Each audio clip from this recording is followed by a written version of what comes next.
Hi guys, welcome back to Vinod vlog. ஆக்சுவலாக ரொம்ப அழகான கடலில் இதுமாரி மரங்கள்லாம் ஒதுங்கியிருக்கு. கடல் கரையில் மட்டும் கிடையாது, கடல் உள்ளேயும் ஒதுங்கியிருக்கு.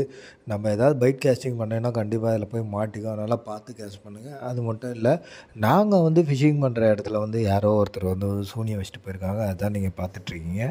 நாங்கள் மீன் பிடிக்கக்கூடாதுன்னு சூனியம் வச்சாங்களா, இல்லை வேறு யாருக்காவது சூனியம் வச்சாங்களான்னு தெரில. நாங்கள் என்ன பண்ணுறது, அதெல்லாம் அப்படியே ஓரம் கட்டி வச்சுட்டு நாங்கள் தனியாக ஒரு இடத்துல ஃபிஷிங் பண்ணிகிட்டு இருந்தோம். இப்போ நம்ம ஒரு முக்கியமான டாப்பிக்கில் வந்திருக்கோம். என்ன அப்படின்னு பார்த்தீங்கன்னா, நம்ம யூஸ் பண்ணுற ராட் ரீல் என்ன அப்படின்றத பார்த்துடலாம். நாங்கள் யூஸ் பண்ண ராடு பார்த்திங்கன்னா பென்னில் ஸ்குவாட்ரான் 3. இது 11 ஃபீட் ராடு. இந்த rod specially designed for surf ஃபிஷிங்காக தான் இது டிசைன் பண்ணியிருக்காங்க. மீடியம் ஹெவி, ரொம்ப சீப்பஸ்ட். மற்ற பிராண்ட்லாம் கம்பேர் பண்ணும்போது இது ரொம்ப ரொம்ப ரொம்ப சீப்பு. அதே சமயம் இதோட ஸ்பெசிஃபிகேஷன் ரேட்டிங் ரொம்ப ஹையான ரேட்டிங்கு. ஹேண்டில் பண்ணுறது ரொம்ப ஈஸி, ரொம்ப ஃப்ளெக்சிபிளான ராடு. முக்கியமான விஷயம் என்னென்னா, இதில் கைடு எல்லாமே மோல்டட் கைட்ஸ். இந்த கைடு அவ்வளோ சீக்கிரம் உடையாது. அதுதான் இதோட ஸ்பெஷல். நீங்கள் இந்த ராடு முடிஞ்சால் வாங்கி யூஸ் பண்ணி பாருங்கள். ரொம்பவும் நல்லாயிருக்கும் ராடு. ஏன்னா நான் இப்போ இந்த மீனை பிடிச்சிட்டு யூஸ் பண்ணிவிட்டு நான் இந்த ரிவ்யூ கொடுக்குறேன். யூஸ் பண்ணாமல் ரிவ்யூ கொடுக்கல. அதனால் யூஸ் பண்ணதுக்கப்புறம் தான் நான் இந்த ரிவ்யூ கொடுக்குறேன். அதனால் கண்டிப்பாக இது நீங்கள் வாங்கி யூஸ் பண்ணிங்கன்னா உங்களுக்கு பிடிச்சிருக்கும்னு நான் நம்புகிறேன். ரீல் பொறுத்தளவுக்கு ஸ்பின் ஃபிஷர் 7500 ரீல் நான் யூஸ் பண்ணியிருந்தேன். அந்த ரீலோட வீடியோ நம்ம ஆல்ரெடி என்னோடய பழைய வீடியோவில் இருக்கும். அந்த ரீலை பார்த்துக்குங்க. அதுவும் ஒரு ஸ்பெஷலான மாசான ரீலு. அந்த ரீலை நீங்கள் பர்ச்சேஸ் பண்ணுறதா பர்ச்சேஸ் பண்ணிங்க. பைக் கேஸ்டிங் பண்ணிட்டு நாங்கள் உட்காந்து ஒன்று தான் எங்களுக்கு ஒரு நல்ல ஸ்ட்ரைக் கிடச்சிது. ஆக்சுவலி இந்த மீன் நான் ஹேண்டில் பண்ணுறது பார்த்திங்கன்னா ரொம்ப ஈஸியாக ஹேண்டில் பண்ணியிருப்பேன். ஏன்னா இதோட ராடு ரொம்ப ஸ்டிஃபான ராடு அப்படின்றதுனால எனக்கு ரொம்ப அந்த எஃபர்ட்டே இல்லாமல் ரொம்ப ஈஸியாக நான் ஹேண்டில் பண்ணியிருப்பேன். அதை நான் மீன் பிடிக்கிற இந்த வீடியோ பாருங்கள். நான் எவ்வளோ ஈஸியாக ஹேண்டில் பண்ணியிருப்பேன். எனக்கு ஒரு எஃபர்ட்டே இருக்காது. அழகாக மீன் எங்கெங்கெல்லாம் போதோ அது டைரெக்ஷனில் போயிட்டு மூவ் பண்ணி. இது திருக்க மீன் அப்படின்றதுனால இது நம்ம விட்டு தான் பிடிச்சி தூக்கணும். ஒரே அடியாக தூக்கணும்னா அறுத்துட்டு போயிடும். அதே சமயம் இது போய்ட்டு தண்ணியில் போய் படுத்துக்கும் போது நம்ம வெயிட் பண்ணணும். அதை லைட்டாக ஷேக் பண்ணி திருப்பி கலப்புற வரைக்கும் கொஞ்சம் வெயிட் பண்ணி அதுக்கப்புறம் திருப்பி கிளம்புனதுக்கப்புறம் திருப்பி லைட்டாக புல் பண்ணணும், திருப்பி விடணும், புல் பண்ணணும், விடணும்.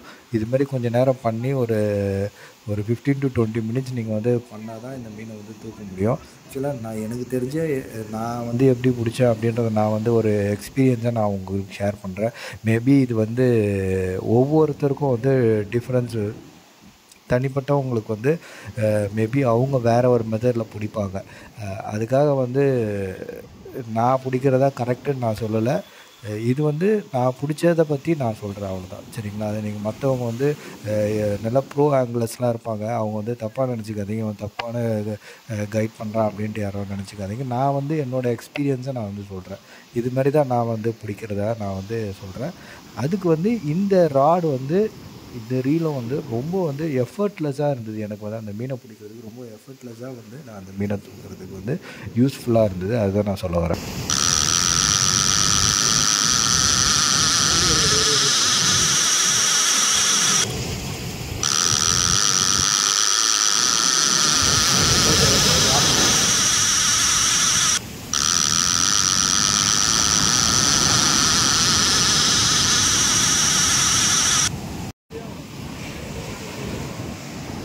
கொஞ்சம் தூரம் போயிடு.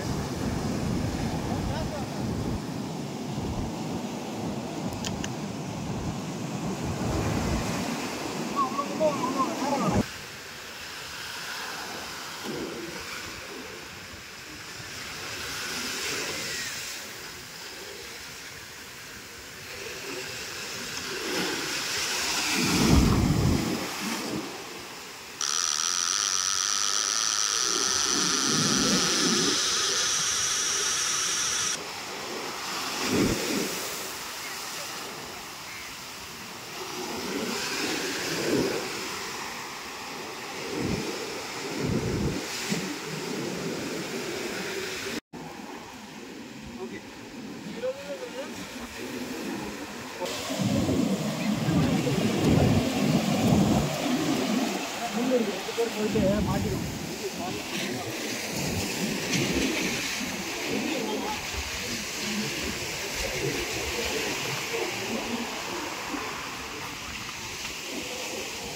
உள்ளே